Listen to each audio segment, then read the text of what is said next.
हर हर महादेव। देवों के देव महादेव जी के चरण में प्रणाम, मेरा प्रणाम स्वीकार हो। गौरा पार्वती माता के चरण में प्रणाम, मेरा प्रणाम स्वीकार हो। गणपति ललनवा के चरण में प्रणाम, मेरा प्रणाम स्वीकार हो। सब देवी देवताओं के चरण में प्रणाम, मेरा प्रणाम स्वीकार हो। गुरु भाईवान, मैं एक कथा सुनाने जा रही हूँ। इस कथा को पूरा सुनिए और रहस्य जानिए। आधे नहीं, आधी सुनने में शिव गुरु का अपमानित होता है, पूरा सुनने में ज्ञान होता है। इसलिए कथा को पूरा सुनिए और रहस्य जानिए। हर हर महादेव, घर घर महादेव। एक बार की बात है, एक राजा थे। उनका संतान नहीं होता था। तो बहुत दिखाएं, जग कराएं, बहुत कन्याकुमारी को भोजन करवाएं, पूजा पाठ बहुत किए। तो ब्रह्मा विष्णु उनके दरवाजे पे एक भिखारी के रूप में गए और रानी को एक फल दिए और रानी से बोले कि देखिए रानी, आप तो बहुत बड़े पुजारी हैं, लेकिन आप का भाग में संतान नहीं है। रानी रोने लगी कि महाराज, इतना बड़ा मुझे घोर क्यों है का संकट, बताइए।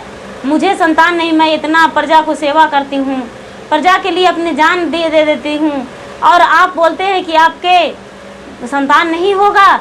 नहीं महाराज, आप मुझे संतान दीजिए। इतना ही में ब्रह्मा जी कहते हैं कि आपको संतान होगा, लेकिन वो विधवा हो जाएगी। जिस दिन उसका शादी होगा उसी दिन वो सुहागन नहीं रहेगी, उसका पति मर जाएगा। बोले ठीक है, कोई बात नहीं, मुझे पुत्री तो हो जाएगी ना, इसलिए मुझे फल दे दीजिए। फल दे दिए। शाम के पूजा पाठ साथ समझौती किए और रानी और समझौती दे के, और रात में सोते समय पति पत्नी दोनों मिलके वो फल को खा गए और खा के और सो गए। कुछ दिन के बाद रानी को समझ में आया कि हम गर्भवती हैं, माँ बनने वाली हैं, हम गर्भवती हैं। वो राजा से बोले, राजा साहब हम गर्भवती हैं, हम भी माँ बनने वाले हैं। राजा को बड़ी खुशी हुआ, इतना खुशी कि जिसका कोई ठिकाना नहीं। खुश होकर रानी से बोले, ठीक है रानी, बहुत खुशी का बात है। रानी बोले कि खुशी तो है, लेकिन मुझे लड़की होगा। राजा बोले, लड़का और लड़की में क्या फ़र्क है रानी, बेटी रहेगी तो और अच्छा रहेगी, मेरे दरवाजे पे बारात आएगा, कितना अच्छा लगेगा। रानी आप चिंता ना करें, बहुत खुशी की बात है कि मुझे लड़की होगा। बोले तो ठीक है। जब 9वां महीना हुआ तो रानी का लड़की पैदा लिया। लड़की, पूरे नगर के लोग जाने बधाई देने उनके घर गए कि रानी के लड़की पैदा लिया है। सब लोग गए। लड़की को रानी में जो माँ थी वो पोसने पालने लगी, बड़ा हो गई। चाहती थी माँ कि हम इसको ना शादी करें। सारा लोग शादी करने को लिए कहने लगे राजा से कि राजा साहब, आपको जो बेटी है वो शादी करने योग्य हो गई है, आप क्यों नहीं उसका शादी कर देते हैं, शादी कर दीजिए। यदि हम लोग का उतना बड़ी लड़की रहती तो आप ही कितना करते, और आप अपने बेटी को शादी नहीं कर रहे हैं।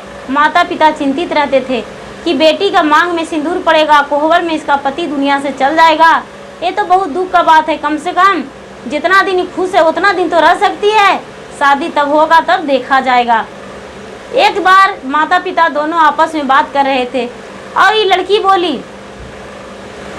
पिताजी सारे लोग शादी के लिए कहते हैं, तो मेरा भी शादी कर लीजिए। गांव में बारात आता है, दुल्हन बनती है, अच्छा लगता है। पिताजी मुझे शादी कर दीजिए। अब पिताजी बेबस हो गए, राजा साहब बेबस हो गए और बोले कि अब तो शादी करना ही पड़ेगा, किसी कीमत पर भी अब ऐसे नहीं रखेंगे। शादी करने के लिए वर ढूंढने को लिए चल गए। उसके पिता वर ढूंढने को लिए चल गए। ऐसा घर में वर ढूंढे जिसका भारी परिवार हो, जिसका 5 पुत्र हो, और एक पुत्र को भी कुछ हो जाए तो उसको दूसरा पुत्र देखकर खुशी मिले कि मेरा और पुत्र है। जिस घर में इसको रिश्ता लेकर गए उसका 5 पुत्र था। अब ये जो लड़की थी सबसे छोटे वाले को रिश्ता लेकर उसके पिता गए थे। 4 बेटा का शादी हो चुका था और शादी के लिए राजा बात अपना प्रस्ताव रखे उनके घर जाके। उनके जो लड़का के माता पिता थे वो तैयार हो गए और बोले कि हाँ, हम शादी करेंगे अपने पुत्र को, क्यों नहीं करेंगे, हमको भी तो शादी करना है, अच्छा है। और खुश थे कि राजा साहब का एक ही बेटी है। ये बहुत अच्छा की बात है कि वहाँ का धन का उत्तराधिकारी मेरा बेटा बनेगा। धन जो होता है वो लालच होता है, और वही लालच उनको मन में बैठ गया। अपने बेटा के शादी इस लड़की से तय कर दिए, स्वीकारे राजा साहब दोनों तरफ से स्वीकार करके। अब दिन तारीख बैठ गया। एक दिन तारीख बैठते ही उसको माँ बहुत रोती थी। जब बेटी को देखती थी तो उसके पिता भी बहुत रोते थे कि इसको लगता था कि मेरे माता पिता क्यों रोते हैं, क्यों ऐसा करते हैं, क्या बात है, कुछ ना कुछ तो है जो कि मेरे माता पिता मुझसे नहीं बताते हैं, क्या है, कुछ ना कुछ तो है। एक दिन माता पिता से जिद करके लड़की पूछने लगी, बारात आने से 2 से 3 दिन पहले पूछने लगी कि माता तू क्यों रोती हो, कि हमें बताओ।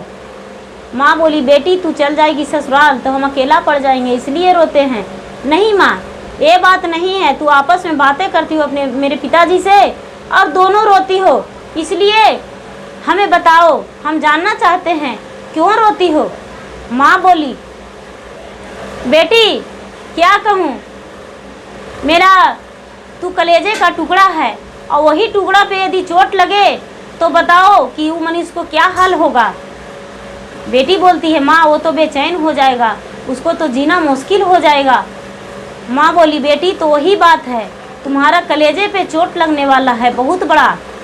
बेटी बोली, समझी बात को नहीं, क्या चोट लगेगा माँ, मुझे अच्छे से समझा दो। माँ कहती है, बेटी जिस दिन तुम्हारा शादी होगा उस दिन तू सुहागन नहीं रहेगी, कोहबर में जाते ही और तुम्हारा पति सोएगा जो सोतले रह जाएगा। बोले, ठीक है माँ, कोई बात नहीं, ये देख लेंगे। बेचारी का शादी बारात आ गया, शादी हो गया और शादी हो जाने के बाद अपना ससुराल चल गई। जिस दिन शादी हुआ था उस दिन वो बेचारी कोहबर में नहीं गई, अपने ननद के साथ, जेठानी के साथ, सास के साथ, पूरा आयल गेल परिवार के साथ समय बिता लिया। पूरा रात बीत गया, सारा लोग उसे हंसने लगे। रानी से बेटी बहू देवरानी को जो भी लग रही थी, भाभी आप भैया के पास नहीं गए, आप उनके साथ नहीं गए, भैया नाराज होंगे। बोले, कोई बात नहीं है। 2 दिन 4 दिन 5 दिन ये नहीं गई अपने पति के पास, 5 दिन अपने पति के पास नहीं गई। सारा लोग, उनके घर के जो रिश्तेदार थे वो अपना घर चल गए। अब जेठानी रही। जेठानी क्या की कि दोनों के ज़बरदस्ती एक कमरा में कर दिया। तो बातें करते करते इसका पति का नींद आ गया। बातें करते करते पति का जब नींद आ गया तो नींद में जमराज आके और इसको पति को प्राण को लेकर चल गए। ये बेचारी उठाने लगी, बात कर रहे थे और मेरे पति सो गए, अब उठेंगे कैसे, अब नहीं, देख रही कि इस दुनिया में नहीं रहे। ये क्या किए कि बेचारी अपने मैके से काट के बक्सा लाई थी, खाली बक्सा। वो बक्सा में अपने पति को कड़ुआ तेल और हल्दी लगा के और बक्सा में बंद कर दिया और अपना परिवार को नहीं बताई कि माँ आपको बेटे ऐसे हो गए हैं, जेठानी को नहीं बताई कि आपका देवर ऐसा हो गए हैं, ननद को नहीं बताई कि आपका भाई इस दुनिया में नहीं रहे। और हिम्मत करके और इसको अपने माई से बोला, अपने सास से बोली कि माता जी हमको नैहर जाने का आज्ञा दीजिए, 5 दिन बीत गया है, हम अब नैहर जाना चाहते हैं। बोले कि तो ठीक है, और मेरा बेटा कहाँ गया? तो गुस्से से कहीं बाहर चल गए हैं, रात में ही मेरा साथ छोड़ दिए थे, क्योंकि हम 4 दिन उनके पास नहीं गए, इसीलिए मेरा साथ छोड़कर गुस्से से निकल गए। उसके माँ बोली कहीं गया होगा, शाम में लौट के आ जाएगा। बोली नहीं माँ, हम जा रहे हैं मायके, खुद आ जाएंगे। बोली उसके साथ बेटी जो भी ईंधन लेना है लेके जाओ। बोले ये बहू बोलती है, माँ हम तो खुद ही एकलौती हैं, एक ही बेटी हैं अपने पिता को, इसलिए सिर्फ एक बक्सा लेकर हम यहाँ से जाएंगे। जो हम काट के बक्सा लेकर आए हैं वही काट के बक्सा लेकर जाएंगे।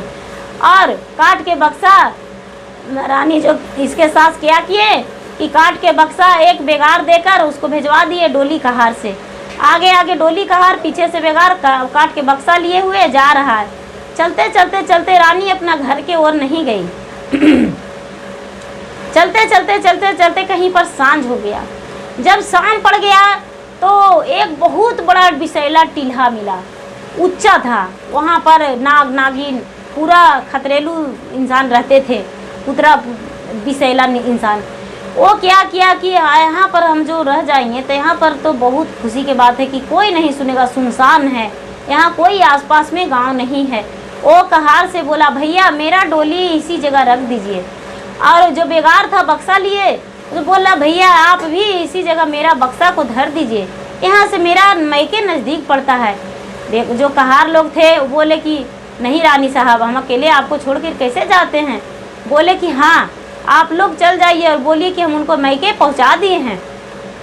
एक चारों कहार जो थे और एक बेगार वो चल दिए और जाके उनसे को सास से बोले कि ऐसा है कि हम उनको पहुंचा दिए, मैके पहुंचा दिए, हम लौट आए।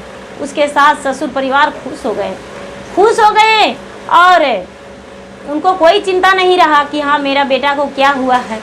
इसके जो माँ थी, माँ बहुत चिंतित थी कि मेरा बेटी तो विधवा हो गई होगी, अब क्या करें। भेजने का भी मन नहीं करता है, कुछ हाल समाचार आ जाता तो उसके हम पटफेरों के लिए भेज देते, कोई ले आते।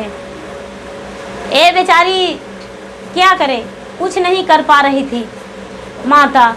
ये जो लड़की थी उस टील्हा के पास बैठ के और बक्सा को खोल दी और खोल के और वहाँ पर बैठ के और पूरा ऊंचा आवाज़ करके रोने लगी। बार बार बक्सा के ओर देखे और रोने लगी, देखते हुए भी रोने लगी कि हाँ मेरा नसीब में क्या था जो ब्रह्मा जी आप मुझे विधवा बना दिए। हे भगवान, मैं क्या कर्तव्य किया था जो मुझे विधवा बनवा दिए सुहाग रात में, ये कितना गलत किए।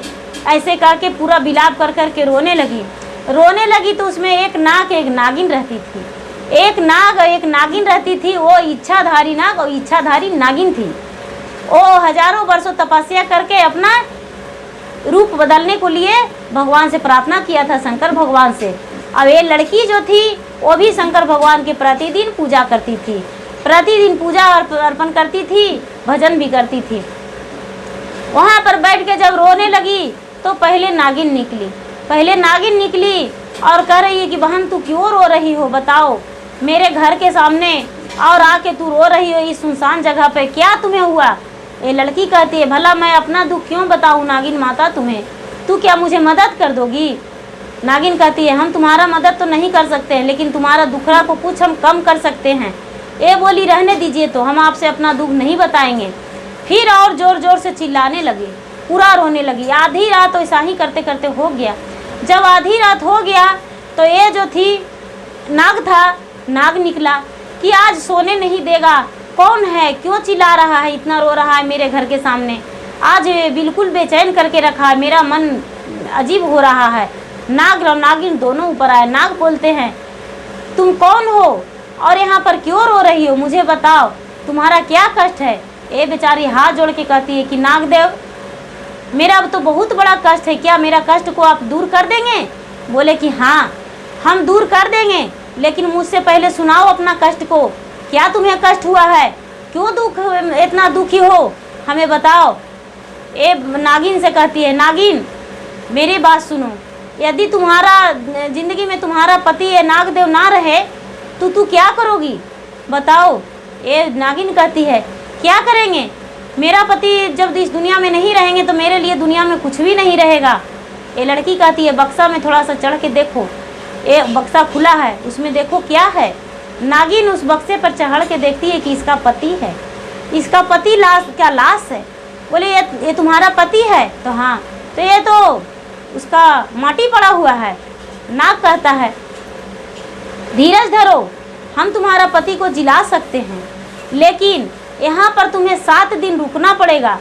पहले भी जीत जाए तो, या तो 7वां दिन जिए तो तुम्हें 7 दिन यहाँ रुकना पड़ेगा। बोले कि तो ठीक है। ये जो नाग था वो शंकर भगवान के मंदिर चल गया और शंकर भगवान के शिवलिंग पर अपना सर पटकने लगा और पूरा अपने आप को घायल कर लिया, पटकते पूरा, और उसका आवाज़ नहीं निकलने लगा। शंकर भगवान सोचते हैं कि अब क्या करें, इसे अब लगता है कि जियाना पड़ेगा, कुछ ना कुछ वरदान हमको देना पड़ेगा। नाग के सामने शंकर भगवान प्रकट हो गए और बोले कि तुम्हारा उसका से क्या रिश्ता है जो तू उसके लिए मेरे शिवलिंग पे सर पटक रहे हो, अपना जान दे रहे हो। ये कहते हैं नागदेव, शंकर भगवान, कहने का तो है कि आपके गले में हम पड़े रहते हैं, लेकिन ऐसा बात नहीं है, मेरे पास भी कुछ अंदर भावना है। ये जो लड़की है इसका शादी हुआ, ये विधवा बन गई, क्या ये अधिकार आपने छीने हैं इसको सुहागन रहने से? शंकर भगवान बोले ये हम नहीं किए, ये तो ब्रह्मा जी किए हैं, इसका नसीब में ब्रह्मा जी लिखे थे कि सुहाग रात में विधवा हो जाएगी। ये नागदेव बोले कि यदि इस लड़की सुहागन नहीं बनी तो आपका पूजा कोई नहीं करेगा, अब किस रूप से आप इसको जिलाइएगा हम नहीं जानते हैं। ये शंकर भगवान संकोच में पड़ गए जाके और ब्रह्मा जी से बोले कि अब तो मुझे बहुत कठिन बात मिल गया है, जो मेरा नाग है वो कह रहा है कि मेरा इसको जियाइए, अब हम क्या करें। विष्णु भगवान और ब्रह्मा जी कहते हैं कि उस नाग को आज्ञा दीजिए, उसके पास जियाने का ताकत है, वो जिया सकता है। शंकर भगवान बोले नाग से, नागदेव तुम्हारे पास इस मनुष्य को जियाने का ताकत है, तू जिया दो इसको। नागदेव कहते हैं बिना आपको आज्ञा के हम कैसे जिया सकते हैं, बताइए, आप मुझे आज्ञा दीजिए, क्या आपने हम शक्ति को इसको प्रयोग कर सकते हैं इसको सामने? बोले हाँ। ये जो नागदेव थे मणि उगल दिए, इसके पास आ गए, अपने स्थान पर आ गए मंदिर से और मणि को उगल दिए, और मणि को उगल दिए और उगल के इसका मणि ओट पर सटा दिए, सटा दिए तो इनका जो प्राण था ये वापस धीरे धीरे लौट गया। ये जीवित हो गए, कुलबुलाने लगे, कुछ देरी में कुलबुलाने लगे, जीवित हो गए, उठ के बैठ गए तो देख रहे हैं कि काट के बक्सा में हम हैं, कैसे ऐसे? ये बोलते हैं अरे मेरी पत्नी भी यहाँ पे बैठी हुई है, ये 2 नाग नागिन है। ये अपने पत्नी से कहती है अरे ये नाग डांस लेगा, आप इस सुनसान जगह पे क्या कर रहे हैं? ये बोलते हैं और मुझे सोए हुए क्यों जगा दिए, इस बक्सा में कैसे थे हम? ये रानी कहती है महाराज आपको इस बात को जानने से कोई ज़रूरत नहीं है, क्योंकि मेरा समय ही ऐसा आ गया था कि हम यह सुनसान जगह पर आए और सुनसान जगह पर आकर और अपना हम प्रतिष्ठा को बचाए हैं। ये कहते हैं इसका पति हमको बताओ, नहीं तो हम अपना प्राण त्याग देंगे। ये लड़की बताती है अपने पति से कि हमको सुहाग रात में विधवा लिखा हुआ था, इसीलिए हम 4 दिन के बाद आपके पास गए, लेकिन फिर भी जो होना था वो हो गया, अब मैं क्या करूं? इसीलिए हम इस सुनसान जगह पर आके अपना प्राण देने को लिए यहाँ पर आए थे, और मुझे नाग और नागिन मदद किए हैं और आपको जीवित किए हैं। ये जो नाग और उस दिन नाग पंचमी का दिन बीत गया था, नाग पंचमी था। और जो लड़की थी वो बोली कि महाराज हम आपसे वचन देते हैं कि आपका पूजा आज के दिन पूरा संसार करेगा, आपका संसार पूजा करके दूध पिलाएगा और हम भी आपका पूजा करेंगे, हम भी आपके नाम के पूजा करेंगे और दूध पिलाएंगे। दोनों पति पत्नी स्वीकार लिए इस बात को, और स्वीकार के और नाग से आशीर्वाद लिए। नागिन आशीर्वाद अमर होने का दिए, और नागिन को ये भी आशीर्वाद दिए कि नागिन आपको भी जोड़ी लगा हुआ रहेगा। हमारो सिंदूरवा नागिन कैलू तू अमरवा हो यार, तो हरो सिंदूरवा नागिन होए तो अमरवा हो यार, तो हरो सिंदूरवा नागिन होए तो अमरवा। दूधवे नहैया नागिन पुतवे पझैया हो अरे मानुष लोगवा देखी नागिन छिपित हूँ जइया हो अरे मानुष लोगवा देखी नागिन छिपित हूँ जइया हो अरे तोहरो सूरतिया नागिन हाइए कबीस हो अरे देखिए देखिए नागिन लोग मारी देतन हो। ये बेचारी आशीर्वाद दे दी कि देखिए नागिन, आप दूध नहाइएगा, पूत पझाइएगा, आप अमर होके रहिएगा पति पत्नी, लेकिन मनुष्य के सामने मत आइएगा, आप छिप के रहिएगा। आपका जो सूरत है उसमें लोग को विष दिखता है, इसलिए आपको मार डालेगा। और आप अच्छा से रहिए अपना पति के साथ। और हम भी अब घर जाते हैं। ये बेचारी क्या कि अपने पति के बोली कि तो आप चलिए मेरे मायके।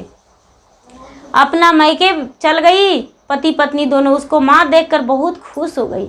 माँ देखकर खुश हो गई। माँ सोचती है कि वो सधुआ जो आया था वो बोला था कि तुम्हारा बेटी विधवा हो जाएगा, लेकिन मेरा बेटी तो सुहागन दरवाजा लगी है, वो झूठ क्यों बोला था हमसे। अच्छा कोई बात नहीं, इस बात को अपना बेटी से पूछेंगे। अपना बेटी को परछन उर्छन करके गिरी प्रवेश करवा के अपने दामाद को और अंदर करके, और अपना बेटी से इस बात को रहा नहीं गया उस लड़की को, तो कहती है कि बेटी तू तो बोली थी, तुमको तो हम बोले थे कि तू विधवा हो जाएगी, तो तू सुहागन है। इस माँ बेटी कहती है माँ हम विधवा हो चुके थे, हम 7 दिन विधवा रहे, 7वां दिन मेरे पति जी गए हैं। एक नाग ने मेरा मदद किए हैं, नाग ने जिलाए हैं, और मेरे पति मेरे साथ हैं। उस नाग और नागिन के तरफ से नाग नागिन ने मुझे मदद किए हैं और मेरे पति को जिंदा किए हैं, और उन्हें हम धन्यवाद दिए माँ। और आज के दिन जो नाग पंचमी दिन है, उसे नाग और नागिन को दूध और लवा खिलाना मत भूलना माँ। और जितने लोग मिलेंगे उन्हें भी बताना इस बात को कि नाग पंचमी के दिन नाग देव का पूजा होता है, पूजा करना चाहिए, दूध लवा खिलाना चाहिए, उन्हें फूलहार चढ़ाना चाहिए, सब कुछ देना चाहिए उनके नाम से, उनके जगह पे स्थान पे धर लाना चाहिए, पूजा करना चाहिए। ये बात को सुन के उनके माँ भी बहुत खुश हो गई और बेटी को और दामाद को गले से लगा लिए, और वो बेचारी 2 दिन 4 दिन रही, अपना ससुराल लौट गई, ससुराल चल गई और सारा परिवार हिल मिल के रहने लगे। लेकिन वो लड़की मरे हुए पति को भी अपना जिंदगी में वापस ले आई, अपना सिंदूर को मलिन नहीं होने दी, अपना मंगलसूत्र को गले से हटने नहीं दी। वो लड़की सती थी और सत में ही अपना पति को बचा लिया। हर हर महादेव, घर घर महादेव। गुरु भाई बहन, मेरा वीडियो अच्छा लगे तो इसे लाइक कीजिए, शेयर कीजिए, सब्सक्राइब कीजिए। धन्यवाद। हर हर महादेव।